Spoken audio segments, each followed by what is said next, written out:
네, 오늘 종려주일 함께 보실 말씀은 이사야서 53장 1절에서 12절입니다. 제목은 예수님의 십자가 고난이라는 제목으로 하나님의 말씀을 나누겠습니다. 여러분은 마지막으로 예수님의 그 이야기를 누군가에게 했던 적이 언제입니까? 언제 이렇게 예수님에 대해서 나누고 이야기를 하셨습니까? 그리고 여러분은 마지막으로 십자가를 생각하며 언제 눈물을 흘리고 감사의 찬송을 올려드렸습니까? 우리가 한번 생각을 했으면 좋겠습니다. 여러분의 삶에서 예수님의 십자가는 정말 자랑입니까? 아니면 교회 안에서만 고백하는 그러한 고백입니까? 우리는 그렇죠? 십자가 목걸이를 한 분도 있을 것이고, 자동차에 십자가를 운전석에 걸고 다니는 분도 있을 것이고, 집에 집 벽에 이렇게 십자가를 달고 있는 분도 계실 것입니다. 그런데 우리가 만약에 이렇게 한다 하더라도 십자가 복음을 우리가 말하지 못한다면, 말하지 못하고 살고 있다면, 우리는 사실 십자가 복음을 이렇게 잘 붙들고 있는 것이 아니죠. 나를 이상하게 볼까봐, 나에게 어떤 손해가 될까봐, 좀 그러한 다른 사람들과의 관계가 불편해질까봐 조용히 숨기며 신앙생활을 하는 경우도 종종 있기 때문입니다. 그래서 우리가 교회를 다니고 예배를 드리고 봉사를 하고 헌금을 하지만 정작 우리 삶 속에서 예수님을 자랑하지 않는다면 우리의 신앙은 복음을 붙들고 있는 신앙이 아니라 습관적으로 그냥 종교 생활을 하는 그런 신앙 수준일 수 있다라는 것이죠. 그러니까 교회는 다닐 수 있지만 복음을 잘 모른 채 신앙생활 할 수 있다는 것입니다. 그러니까 겉으로는, 형식적으로는 그게 가능하다는 것입니다. 그래서 십자가가 감격이 되지 않으면 신앙생활은 다른 종교와 마찬가지의 그런 종교 생활에 지나지 않게 되는 것이죠. 근데 사람은 어떤 것을 말하고 어떤 것을 이렇게 자랑하는지 생각해 보면요, 나에게 정말 감동이 되었던 것, 그렇죠? 그러니까 정말 그 십자가, 나를 죽을 위기에서 나를 건지신 그 사건이, 나를 구해준 그 분이 사실 자랑스러운 것이죠. 그래서 자기가 받은 그 은혜를요, 받은 사람은요, 말하지 말라고 해도 말합니다. 목사인 제가, 여러분 말하지 마십시오. 만약에 제가 그렇게 말한다 해도 여러분은 말할 수밖에 없는 거예요. 왜냐하면 십자가의 그 은혜가 우리의 마음을 계속해서 감격해하고 우리의 입술로 계속 그 은혜가 흘러나오게 되는 것이죠. 그래서 오늘 우리가 읽은 이사야 53장은요, 바로 십자가의 이야기입니다. 십자가의 이야기. 예수님이 어떤 고난을 당하셨는지, 왜 고난을 당하셨는지, 그리고 이 고난이 누구를 위한 것이었는지, 그리고 그 고난의 결과 예수님은 어떤 영광을 받으셨는지, 이런 부분에서 말씀을 지금 기록하고 있는 것이죠. 그래서 오늘 말씀을 통해 예수님의 고난과 그 십자가의 의미를 다시 우리가 새기길 원합니다. 그리고 이 말씀을 통해 다시 십자가에 대하여 감격하며 십자가의 은혜로 인해 하나님을 찬송하고 그 복음을 또한 누구에게든 전하고자 하는 자로 변화되는 그런 은혜의 시간이 되기를 소망합니다. 첫 번째로 1절과 3절에 먼저 이사야서에 대해서 이제 볼 텐데, 1절과 3절에 예수님은 고난을 당하시고 버림을 받으셨다라는 그런 내용입니다. 이사야서를 먼저 좀 간단히 살펴보면, 이사야서는요, 남유다라는 나라, 그러니까 통일한국 시대가 이제 분열되고 북이스라엘과 남유다로 이제 이스라엘 나라가 나눠지는데, 이 남유다 때 있던 선지자가 이사야 선지자입니다. 근데 분위기가 좋진 않아요. 주전 8세기 한 이제 기원전 740년 정도 됐던 그 시기에 활동했던 선지자인데, 이사야는요, 우시야, 요담, 아하시야, 히스기야, 그러니까 4대에 걸친 그 왕들과 함께 했던, 그러니까 대단한 위대한 선지자고, 사실 이사야서가 66장까지 기록되어 있잖아요. 그만큼 많은 분량을 이제 선지서로서 차지하고 있는 이제 사람이죠. 그래서 대단한 사람이었습니다. 그런데 이 이사야가 살던 시대가 매우 혼란스러운 상황이었어요. 왜냐하면 그 당시 아수르라는 나라가 주변 나라들을 침략하면서 이 고대 근동의 패권을 이제 차지하고 있던 시기입니다. 그러다 보니 직접적으로 지금 공격을 당하고 있던 곳이 어디냐면 북이스라엘이었어요. 그 밑에 남유다가 있는 것이고. 그러니까 북이스라엘이 계속해서 멸망당할 위기 속에 있던 것이죠. 그것을 겪고 있던 것이 지금 남유다의 상황이었습니다. 그리고 남유다는 얼마 정도 후에 멸망하게 되냐? 150년 정도의 시간이 흐른 후에 멸망하게 됩니다. 그때는 이제 아수르가 이제 바벨론이라는 나라에 멸망하게 돼요. 그래서 바벨론이라는 나라가 이제는 남유다를 멸망시키게 되는 것이죠. 그래서 오늘 이 말씀은 특히 이제 40장, 이사야 40장에서 66장은요, 150년 후에 포로가 될 이스라엘 백성들에게 전하는 말씀이라고 볼 수 있어요. 그러니까 포로가 됐으니까 어떤 상황에 있습니까? 절망적이고 아무 어떠한 희망도 없던 상황 속에 있던 사람들에게, 미래에 있는 그 이스라엘 백성들에게 보내는 메시지라는 거예요. 위로와 구원의 메시지를 보내고 있는 것입니다. 메시아를 통해서 너희를 다시 구원할 것이다. 그러니까 그 포로기에 있는 사람들뿐만 아니라 신약 시대에 가서 있는, 그렇죠, 예수님이 오실 그 시대에도 동일한 사실은 메시지, 메시아를 통해서 다시 하나님 나라를 회복할 것이고 내가 나라를 다시 건설할 것이다라는 그런 메시지를 이 이사야서는 보내고 있는 것이죠. 그러니까 하나님 나라의 회복을 약속을 하고 있는 것입니다. 그래서 오늘 그 53장은 그 메시지의 핵심이 될 것이에요. 그래서 1절을 먼저 보면, 우리가 전한 것을 누가 믿었느냐? 여호와의 팔이 누구에게 나타나느냐? 이제 이렇게 말씀하고 있습니다. 여기서 우리라는 것은 어떤 사람들이냐면 이스라엘의 남은 자들이에요. 그러니까 이스라엘 백성들이 멸망을 당하면서 신앙을 떠나고 하나님을 떠난 사람들이 많아졌습니다. 그런데 그럼에도 불구하고 그렇죠? 그 언약의 약속을 믿는 신실한 자들이 있었으니 그들이 바로 남은 자들이다. 이 남은 자들이 메시아를 통해서 하나님 나라가 회복될 것이라는 그 메시지를 계속해서 선포했다라는 거예요. 여기서 하나님의 팔이 이제 나타나잖아요. 하나님의 팔이라는 말이 나오는데, 하나님의 팔은 여호와의 능력이라는 거예요. 여호와의 능력, 그 구원을 이루는 것이 바로 하나님의 여호와의 팔을 통해서 이루어질 것을 얘기하는 것인데, 이러한 구원의 메시지를 선포했음에도 그 전한 것을 누가 믿었느냐라고 질문하고 있는 것이죠. 그렇다는 건 뭐예요? 그 전한 것을 믿는 자가 없었다라는 거예요. 계속해서 남은 자들이 이 구약의 메시지, 언약의 약속들을 선포했음에도 불구하고 그것을 믿는 자들이 없었다. 믿었더라도 매우 소수였다는 거죠. 그리고 왜 그렇겠습니까? 바벨론 포로로 잡혀간 이스라엘에게 이 구원의 메시지는 어떻게 보면 허황된 메시지처럼, 지금 우리의 상황은 지금 구원을 지금 받고 말고의 그것보다 먹고 살기에 이 고통을 어떻게든 벗어나는 문제가 더 급한 것이지, 사실 그렇죠, 허황된 이야기인 거예요.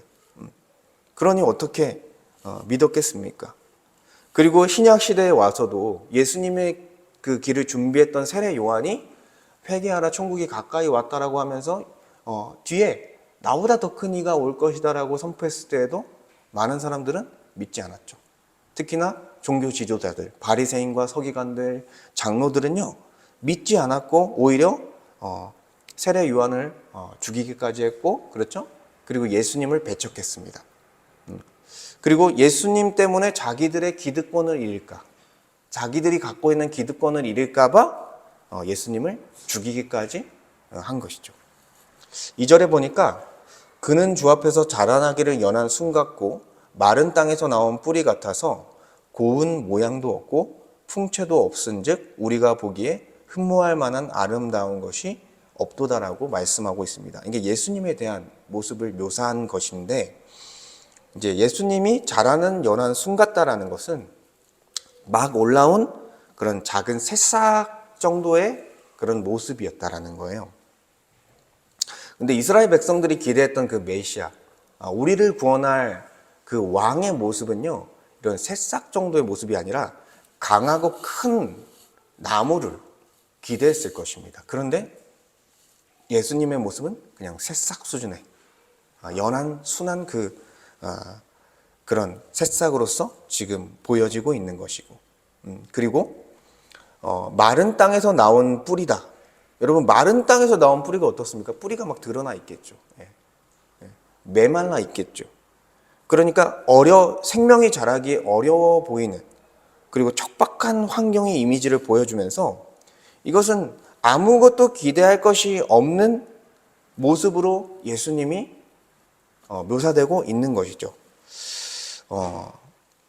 그러나 사람들은 어떤 땅을 기대했겠어요? 비옥한 땅에서 아주 건강하고 강력하게 뿌리 내릴 그 뿌리를 기대했을 것입니다. 그러한 메시아의 모습을 기대했을 거예요. 그런데 예수님의 모습은 그렇죠? 그렇게 보이지 않았고 아름다워 보이지 않았다라는 것입니다. 그들의 기대와는 다르게 예수님은 어떤 모습으로 오셨어요? 말구유에 누인 예수님의 모습으로. 얼마나 척박합니까? 거기서 태어났으니. 그리고 뭐 종교 지도자도 아니에요. 목수의 아들로 자랐고요. 갈릴리 시골 출신이에요. 갈릴리 시골 출신. 그리고 예루살렘 성에 입성하실 때는 뭐를 타고 입성합니까? 언약의 약속대로지만 나귀 새끼를 타고 초라한 모습으로 들어갑니다. 어떤 권력도, 어떤 군대도, 어떤 물질적인 것도 없는 초라한 모습으로 나타나셔서 어떻게 돼요? 로마 제국을 무찌른 것이 아니라 십자가에서 죽으시는 모습을 보였다는 것이죠. 그래서 이 본문에서는 고운 모양도 없고 풍채도 없은즉 우리가 보기에 흠모할 만한 아름다운 것이 없도다. 우리가 정말 매력적으로 느껴지는, 우리가 정말 기대할 만한 그런 모습, 우리가 사모할 만한 그런 모습이 없었다라는 거예요. 그러니까 이스라엘 백성들이 기대했던 메시아는 어떤 존재예요? 정치 군사적으로 이 로마 치하에는 우리들을 건져내 주실 왕이었다라는 거예요. 그 왕을 기대했다라는 것입니다. 그런데 예수님의 모습은 전혀 그래 보이지 않은 거예요. 그저 죄수, 그저 죽을 수밖에 없는 신성모독한 그런 죄인의 모습인 거죠. 그러니까 세속적인 관점에서는 예수님은 전혀 그런 매력을 갖고 있지 못했다라는 것입니다.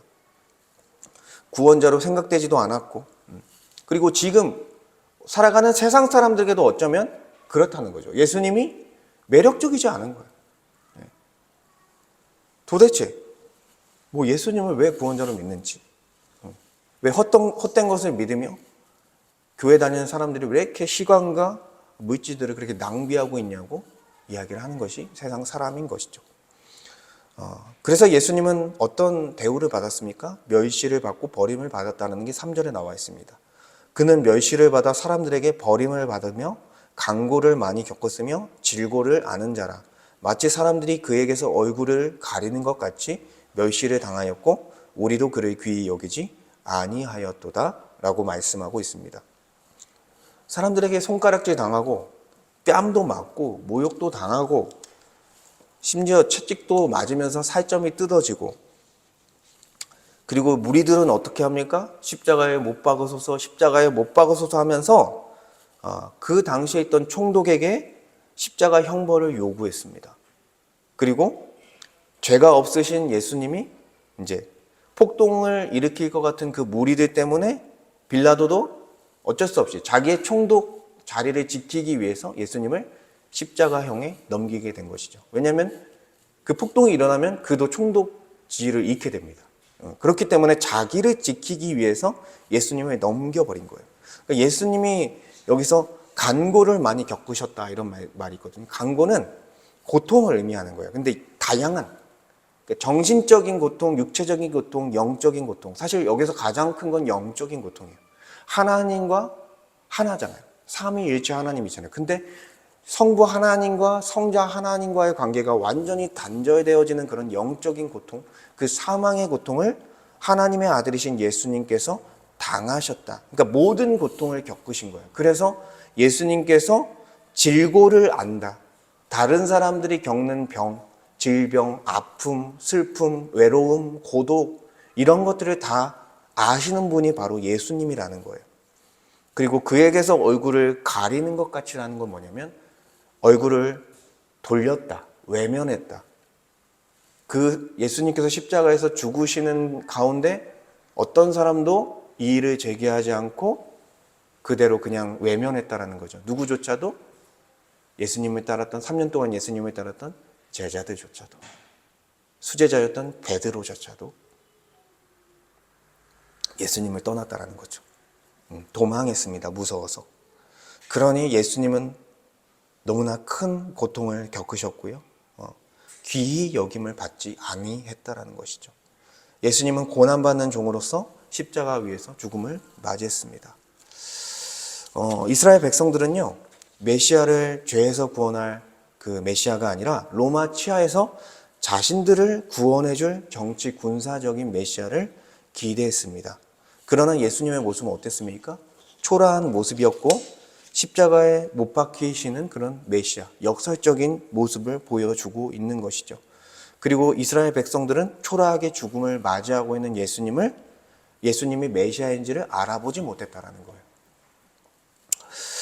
그들은 자신들을 강하게 만들어주고 잘 살게 만들어주고 자신들의 나라를 다시 강하게 만들어줄 메시아가 필요했고 그 메시아를 기대했습니다. 그래서 예수님을 흠모할 만한 부분이 없었다라고 느꼈고 기대한 것과 완전히 달랐던 것이죠. 여러분은 어떤 메시아를 기대하고 있습니까? 나의 삶의 문제를 해결해 주실 메시아? 나의 사업을 잘 되게 해줄 메시아? 나를 부하게 해주실 메시아? 나를 성공하게 해줄 메시아? 아니면 나의 고난들을 없애줄 메시아? 혹시 이러한 메시아를 찾고 계시진 않습니까? 예수님을 생각할 때 우리가 흠모할 만한 것이 느껴지지 않고 매력적으로 생각되지 않고 그분을 생각할 때 감격과 감사가 일어나지 않는다면 우리의 마음의 상태는 그렇죠. 그 십자가에 대해서 아직은 잘 모르고 그 은혜를 잘 깨닫지 못했을지도 모릅니다. 우리는 어쩌면 예수님을 요술램프 지니와 같은 그런 존재로 나의 삶이 잘 되고 나의 삶의 문제가 해결되는 정도의 그런 신으로서 여기고 있는지도 모르겠습니다. 예수님은 우리의 삶을 편하게 해주기 위해 오신 분이 아니라 우리의 삶의 문제를 다 해결해 주기 위해서 오신 분이 아닙니다. 물론 문제들도 해결해 주시지만 우리의 신앙을 위해서 해결해 주는 부분까지만 해결해 주시는 거예요. 다 해결해 주시지는 않습니다. 정말 오신 목적은 뭐예요? 우리를 죄와 사망의 권세에서 건져내시기 위해서 십자가 지러 오신 것입니다. 그러니까 세상의 풍조를 따라 살아가던 자들을 그 사단의 권세에서 건져내셔서 다시 하나님의 통치 속에 하나님의 형상을 닮은 자로 살아갈 수 있도록 그 구원을 허락하시기 위해서 오셨다라는 거예요. 그래서 그 통치 속에 들어가게 하기 위해서 십자가에서 죽으신 것입니다. 여러분, 예수님을 믿을 때요, 사실 우리의 삶이 편해지기보다는 더 불편해지는 일이 훨씬 많습니다. 이 세상과 마찰을 일으킬 수밖에 없어요. 예배자로 산다는 게 쉬운 일이 아닙니다. 나의 시간과 물질과 나의 마음을 하나님께 드린다는 게 쉬운 일이 아니라는 거예요. 하나님의 말씀을 또 그 말씀대로 따라 살기 위해서 우리가 영적인 전투를 매일같이 벌이는 게 쉬운 일이 아니라는 것입니다. 나를 희생하고 또한 나의 유익을 생각하지 않고 나의 감정을 억누를 때가 훨씬 많다라는 것입니다. 여러분, 신앙생활이 만만하지 않은 거예요. 그러니까 매력적이지 않아 보이는 거죠. 예수님을 믿는데 도대체 예수님을 믿는데 왜 나의 삶에 여러 가지 고난과 어려움들 그리고 신앙생활을 하는데 왜 이렇게 신앙생활이 이렇게 어려울까 우리는 고민하게 되는 것이죠. 여러분은 어떤 메시아, 어떤 예수님을 기대하고 신앙생활을 하고 계십니까? 우리는 그렇게 우리가 의문이 든다면 예수님을 믿는 것에 대해서 의문이 든다면 다시 복음에 대해서 생각해 보아야 할 것입니다. 두 번째로 예수님이 고난을 당함은 우리의 죄 때문이다. 4절과 9절의 말씀입니다. 예수님은 왜 십자가에서 죽으셔야만 했는가? 왜 초라한 이 세상적으로 봤을 때 매력적이지 않은 모습으로 오셔서 처참한 죽음을 맞이하셔야 했는가? 라는 그 내용이 바로 이대지의 내용입니다. 4절에 보니까 그는 실로 우리의 질고를 지고 우리의 슬픔을 당하셨거늘이라고 말씀하고 있습니다. 예수님은 죄인된 우리의 질고, 고통, 사망의 고통을 지고 십자가 위에서 대신 슬픔을 당하셨습니다, 여러분.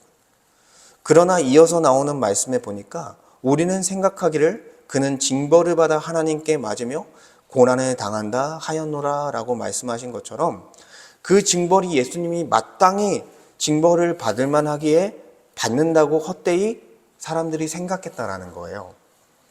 그래서 그 예수님께서 십자가에 못 박힐 때 바리새인과 서기관과 장로들은 어떻게 생각했습니까? 신성모독한 죄인이 마땅히 벌을 받는구나 하면서 조롱하죠. 예. 그리고 회심하기 전 바울도요. 그렇죠. 그 예수님의 죽음과 그를 따르던 사도들의 죽음이 마땅하다라고 여겼어요. 예. 그게 그들의 어리석은 깨닫지 못한 모습이었습니다. 그러나 그 죽음은 마땅한 죽음이 아니라 우리를 대신한, 모욕하고 있는 그들을 대신한 죽음이었다라는 것입니다. 5절에 보니까 그가 찔림은 우리의 허물 때문이요 그가 상함은 우리의 죄악 때문이라. 그가 징계를 받음으로 우리는 평화를 누리고 그가 채찍에 맞음으로 우리는 나음을 받았도다. 아멘. 예수님은 우리의 죄의 허물 때문에 십자가 위에서 손과 발과 옆구리가 찔리는 고난을 당하셨습니다. 우리의 죄악 때문에 십자가에서 상함을 당하셨습니다. 예수께서 대신하여 공의의 형벌을 받으시며 인류의 모든 죄값을 합친 저주를 영적인 그 고통을 당하신 거예요. 그래서 예수를 믿는 자들은 이 십자가 죽음으로 인해 예수를 믿는 자들은 심판을 피하고 평화를 누릴 수 있는 길이 열린 것입니다. 예수께서 대신 채찍에 맞음으로 예수를 믿는 자들은 하나님의 형상으로 다시 회복되어 하나님의 자녀요, 하나님의 백성으로 불려지게 될 수 있는 은혜를 받게 된 거예요. 이 복음의 내용을 생각할 때 우리의 입술이 어찌 침묵하고만 있을 수 있겠습니까? 사실 정말 이 십자가 복음을 생각할 때 눈물이 나야 돼요. 나 같은 죄인을 위해서, 나같이 무가치한 자를 위해서, 그리고 감사와 찬송의 고백이 나와야 하는 게 정상입니다. 내가 잘 되고 못 되고는 두 번째 문제예요. 그렇죠? 나의 생명이 구원을 받는 문제가 첫 번째 문제입니다. 그 죽음 앞에서 우리의 삶을 되돌아볼 때 6절에요. 우리는 다 양 같아서 그릇 행하여 각기 제갈 길로 갔거늘이라고 말씀하시는 말씀처럼 양은 어떤 특징을 갖고 있어요? 시야가 좁아요. 우리처럼 시야가 좁고 굉장히 고집스럽습니다. 양이. 그러니까 양같이 우리는 시야가 좁고 그냥 앞에 보이는 이익만을 쫓아서 가면서 나의 욕심만을 쫓아서 가면서 고집을 부리는 게 우리였습니다. 그래서 하나님의 뜻을 거절하고요. 내 마음대로 내 뜻대로 하나님이 되어 내가 하나님이 되어 그릇 행하며 살아갔던 자들이 나라는 거예요. 우리라는 거예요. 각자 자기가 원하는 제 길을 찾아갔던 것이 우리들입니다. 그 길이 지옥길인지도 모르고 그 길이 죄와 사망의 권세 아래 사단의 지배를 받으며 질질질 끌려가는 길인지도 모르면서 그 길이 그 길 가운데 사망과 비참함과 어둠과 시궁창과 같은 길인지도 모르면서 우리는 제 길로 갔던 사람들입니다. 그런데 하나님을 대적하고 자기 마음대로 살아갔던 죄인들을 위해 하나님은 자격 없는 자들에게 베풀어 주시는 호의인 은혜를 주셨다라는 거예요. 6절에 이어서 보니까 여호와께서 우리 모두의 죄악을 그에게 담당시키셨도다. 하나님 아버지는 가치 없는 우리 같은 자들의 죄악을 자기의 하나밖에 없는 독생자 우리 주 예수 그리스도께 담당시키셨습니다. 이 얼마나 말도 안 되는 일입니까? 여러분, 우리의 자녀를 다른 사람을 위해서 줄 수 있겠습니까? 쉽지 않겠죠. 근데 하나님은 하나님을 대적하는 모든 사람들, 모든 인류, 과거의 모든 사람들, 현재의 모든 사람들, 미래에 거역할 모든 사람들을 위해 자기에게 하나밖에 없는 아들, 우리 주 예수 그리스도를 희생 제물로 주셨다라는 거예요. 너무나 말도 안 되는 일이고 우리가 상상할 수 없는, 이해할 수 없는 일이 일어난 것입니다. 7절에 그가 곤욕을 당하며 괴로울 때에도 그의 입을 열지 아니하였으며 마치 도수장으로 끌려가는 어린 양과 털 깎는 자 앞에서 잠잠한 양같이 그의 입을 열지 아니하였도다라고 말씀합니다. 무리들이 십자가에 못 박으소서, 십자가에 못 박으소서라고 외칠 때 예수님은 어떻게 대응하셨어요? 어떤 말도 하지 않으셨습니다. 자신을 변호하거나 변명하지 않으셨다라는 거예요. 그저 왜 죽어야 하는지 아는 분처럼 침묵하시며 십자가 죽음을 담담히 받아들이셨다라는 것입니다. 8절에 그가 곤욕과 신문을 당하고 끌려갔으나 그 세대 중에 누가 생각하기를 그가 살아있는 자들의 땅에서 끊어짐은 마땅히 형벌을 받을 내 백성의 허물 때문이라 하였으리요. 무슨 말이냐면 예수님께서 그렇게 처절하게 죽으시는 걸 보면서 자기의 죄 때문에 죽는다라고 생각한 사람이 한 명도 없었다라는 거예요. 그저 그는 신성모독하였고 자기 자신들의 기득권을 위협했기 때문에 죽어야 마땅하다라고 생각했겠죠. 12 제조조차 뿔뿔이 흩어져 버렸고요. 모든 자신의 무거운 죄의 저주를, 모든 사람들의 무거운 죄의 저주를 예수님께서 받으시면서 하나님과의 그 관계가 끊어지는 외로운 죽음을 맞이하셨습니다. 여러분 외로우신가요? 여러분보다 더 외로우셨던 분이 예수님이십니다. 여러분보다 더 외로우셨던 분. 아무도 고개를 돌리지 않았던 그런 분이 예수님이셨어요. 그리고 예수님이 겪었던 가장 큰 고통은 육체적인 고통은 아무것도 아닙니다. 하나님과 끊어지는 고통.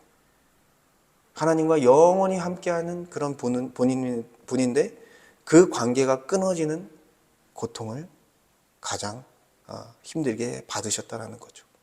9절에 그는 강포를 행하지 아니하였고 그의 입술에 거짓이 없었으나 그의 무덤이 악인들과 함께 있었으며 그가 죽은 후에 부자와 함께 있었도다. 아멘. 예수님은 강포, 폭력을 휘두르는 분이 아니셨어요. 그렇죠. 무리들이 기대한 것처럼 정치 군사적인 그 큰 힘을 갖고 폭력을 휘두르는 그런 왕으로 오지 않았습니다. 그리고 입에 거짓도 말하지 않으셨습니다. 어떠한 죄도 없으신 분이셨어요. 그러나 예수님은 어떻게 죽으셨어요? 악인들과 함께, 그쵸. 무덤이 악인들과 함께 있었으며라고 말씀합니다. 예수님이 죽으실 때 두 강도와 함께 같은 취급을 받으면서 죽으셨다는 거예요. 죄가 없으신데. 그리고 죽은 후에 부자와 함께 있었도다라는 말은 뭐냐면 예수님의 시체가 어디로 갑니까? 아리마대 사람 요셉이라는 그 당시 정치적인 종교적인 결정권을 갖고 있던 공의회 안에 있던 사람이 아리마대 사람 요셉인데 그 사람이 예수님의 제자였어요. 그래서 부자의 무덤에 장사시킨 거죠. 예. 그래서 이사야의 예언은 어떻게 됩니까? 그대로 성취되었다는 것입니다. 여러분은 여러분의 죄를 얼마나 심각하게 생각하고 있습니까? 예수님이 십자가에서 죽으셔야 했다는 것은 우리의 죄가 그만큼 무겁다라는 것을 의미하는 것입니다.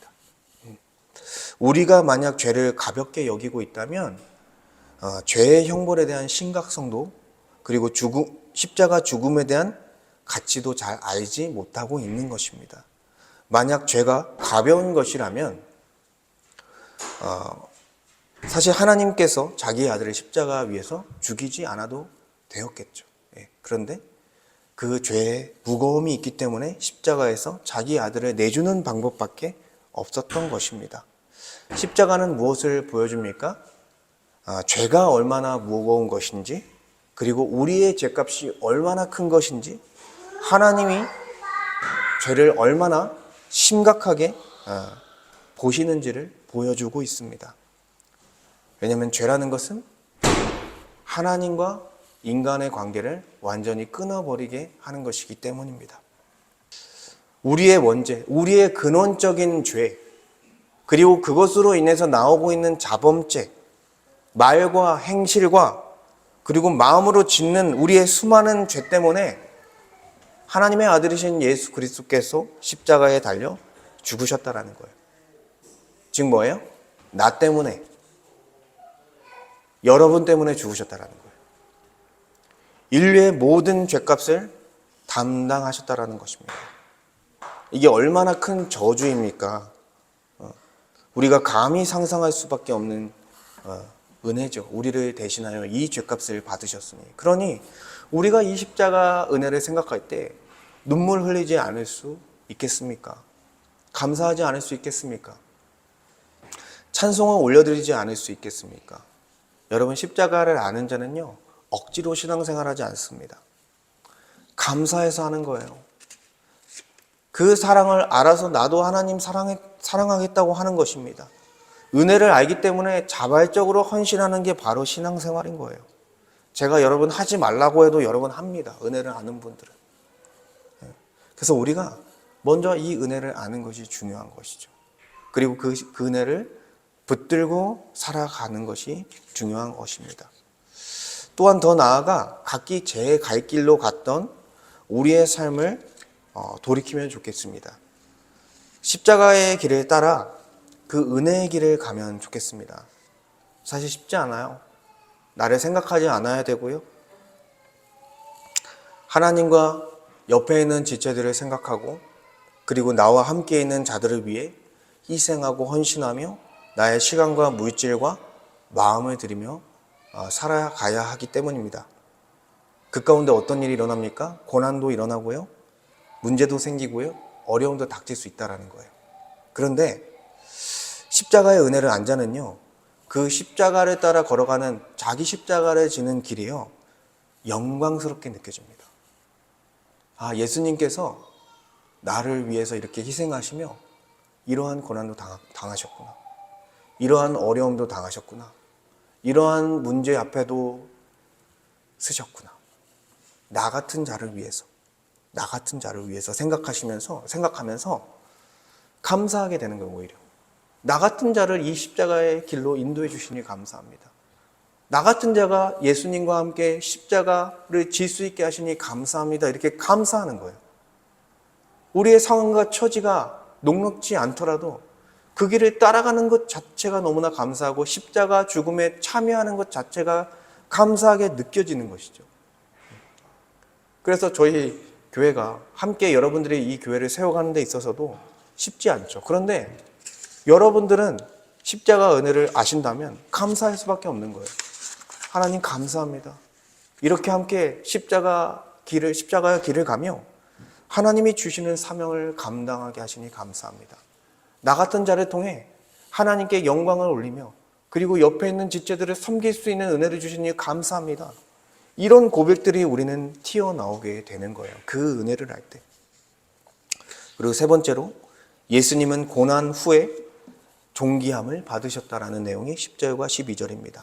10절에 여호와께서 그에게 상함을 받게 하시기를 원하사 질고를 당하게 하셨은즉 그의 영혼을 속건제물로 드리기에 이르면 그가 씨를 보게 되며 그의 날은 길 것이요 또 그의 손으로 여호와께서 기뻐하시는 뜻을 성취하시리로다 라고 말씀합니다. 그러니까 예수님의 상함 그리고 질고를 당한 것은 하나님께서 하시고자 하셨기 때문에 이루어진 거예요.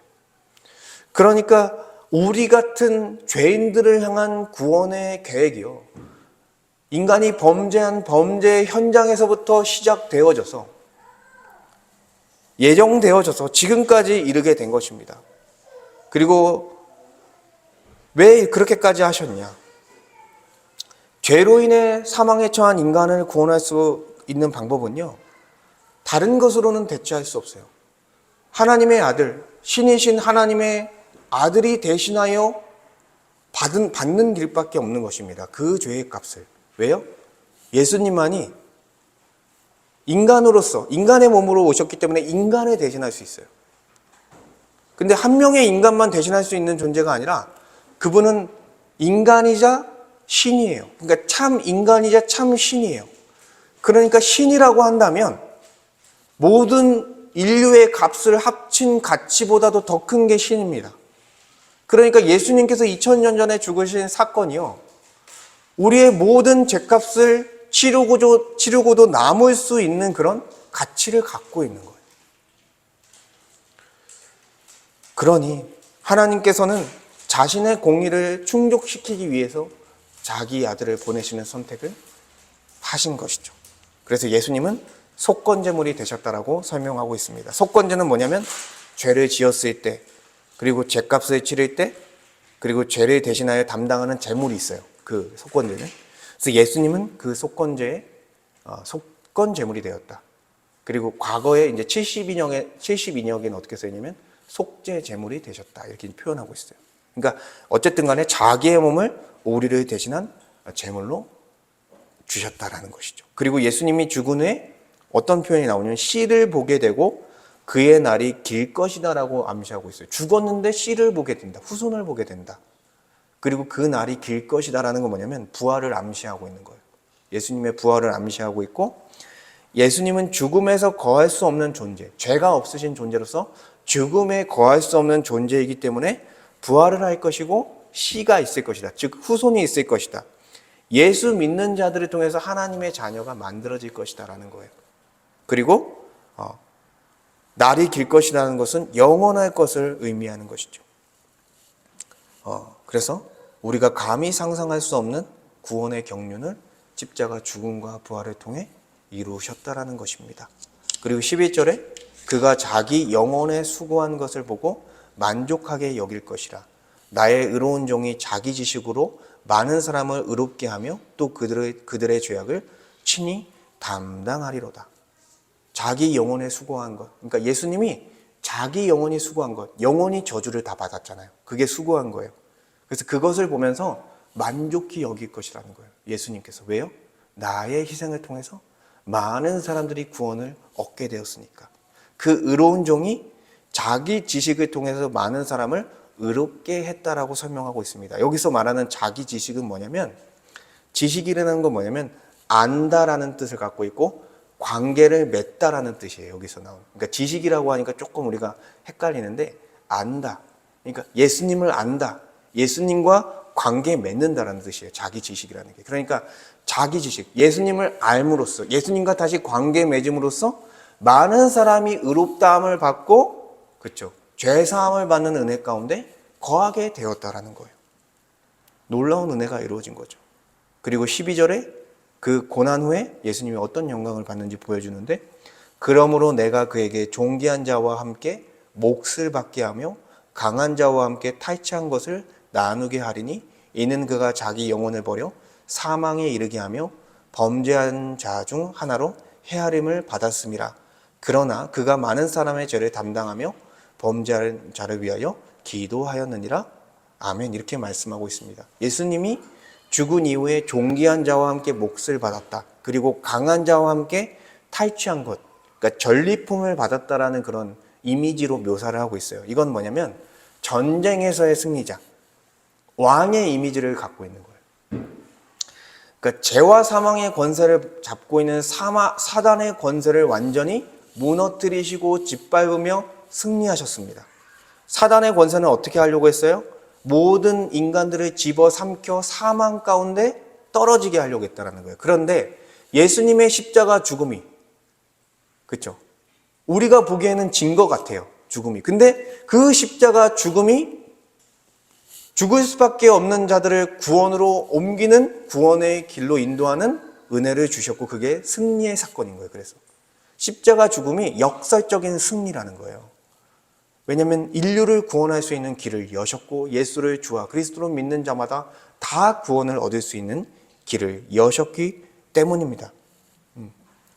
그러니 그리고 나서 예수님은 부활 승천하셔서 하늘 보좌에 앉으셔서 참된 하나님 나라의 왕으로서 등극하셨고 지금은 교회와 이 세상을 다스리고 있다라고 에베소서 1장 말씀하고 있는 것이죠. 그래서 우리는요, 예수님을 생각했을 때 예수님은요, 멸시를 받고 버림을 받을 만한 존재가 아니라는 것을 여러분 생각하시면 좋겠습니다. 오히려 예수님은 존귀와 영광과 찬송을 받아 마땅한 존재예요. 예수님의 죽음과 희생, 그 고난은요, 죄와 사망의 권세, 사탄의 권세로부터 승리하셨고 모든 사람에게 구원의 길을 여셨습니다. 그렇기 때문에 우리는 어떻게 생각해야 되냐면, 그렇게 행하신 십자가의 길을 따라가는 것이 우리의 인생 가운데 가장 가치 있는 것이다라고 생각하는 거예요. 우리가 예수님을 따라 예배자로 사는 것, 그리고 헌신하는 자로 사는 것, 모든 삶을 순종하는 종으로 사는 건요, 그렇게 사는 게 쉽지 않지만 그 십자가의 길을 따라 사는 것이 영광의 길이요 존귀한 길이라는 거예요. 굉장히 영광스럽습니다. 정말 우리가 뭐 얻은 것이 없을 수도 있어요. 우리가 유익을 누리지 못할 수도 있어요. 그런데 굉장히 영광스럽고, 그리고 교회의 역사 속에서도 그런 사람들은 인간이지만 기억되어지는 거죠. 그런 거장들, 신앙의 거장들이 기억되잖아요. 왜요? 그리스도와 함께 십자가의 길을 갔기 때문에. 그리고 우리는 언제 그리스도와 함께 영광을 받게 되냐면, 예수님께서 재림하셨을 때 함께 왕 노릇하며 그 하나님 나라의 고을을 받아 함께 다스리며 영원히 예수님과 함께 왕 노릇할 것이다 라고 약속을 하나님께서 해주셨습니다. 얼마나 영광스럽습니까? 피조물인데 예수님과 함께 그러한 하나님의 자녀의 위치에서 영광을 누리게 되는 것이죠.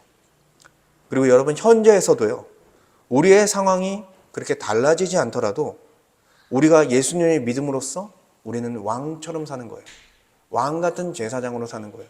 여러분이 섬기고 있는 가정, 여러분이 일하고 있는 직장, 여러분이 살고 있는 일상이요, 여러분이 할 수 있는 영역이 여러분이 다스려야 될 영역인 거예요. 어떻게?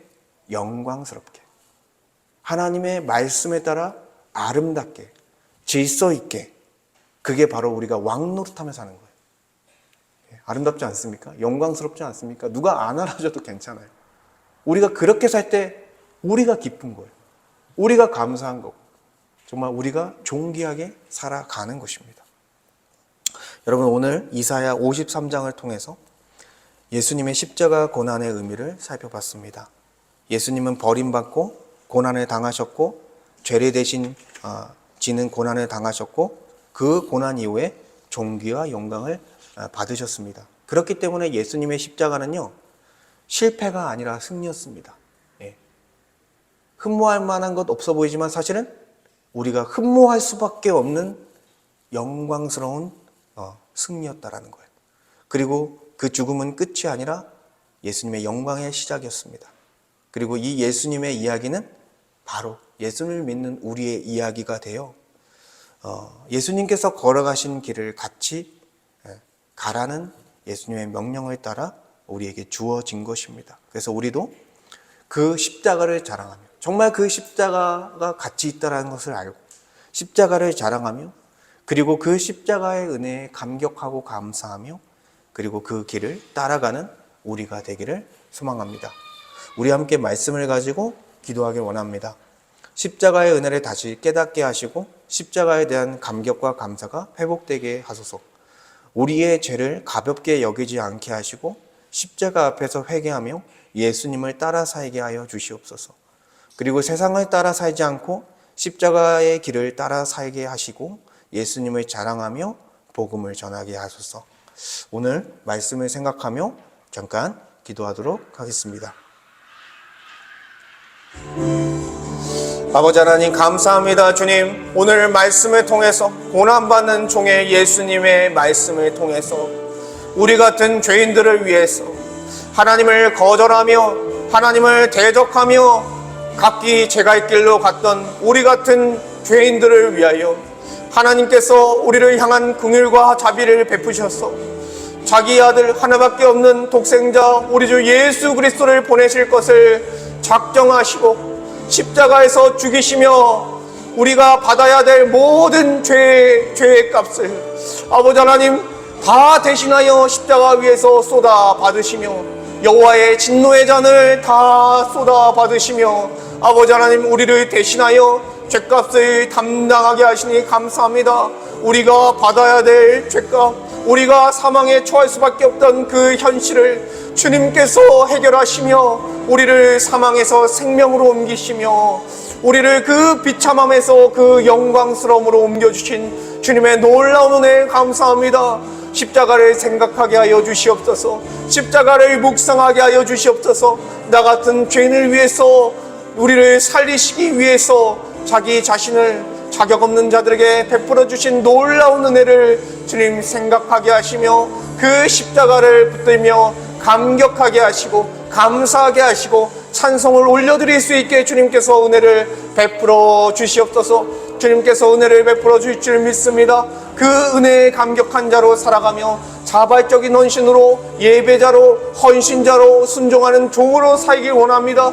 십자가의 길을 따라 살아가기 원합니다. 예수님의 십자가 죽음에 참여하기 원합니다. 우리가 고난을 받더라도 우리가 어려움을 당하더라도 주님께 영광을 올려드리며 주님의 말씀에 따라 교회를 세우고 복음을 전하고 지체들을 섬기며 죽어가는 자들에게 복음을 전하는 일을 감당하길 원합니다. 아버지께서 우리를 통해서 일하여 주시옵소서. 주님 우리 같은 자 부족한 자들이고 정말 연약한 자들이고 죄인이지만 주님 우리 같은 자들을 통해서 영광을 받으시고 예수 그리스도와 함께 왕노릇하며 살아갈 수 있도록 주님께서 우리의 삶의 영역 가운데 주님 강권적으로 역사하여 주시옵소서. 우리 가정 가운데 임하시고 우리의 직장 가운데 임하시고 우리의 모든 일상 가운데 임하셔서 아버지 하나님께서 우리의 삶을 바르게 다스리며 우리가 그 하나의 삶 하나하나마다 주께 영광을 올려드리며 존귀한 인생으로 주님과 함께 영광을 받는 인생으로 영광스러운 고난의 길을 걸어갈 수 있도록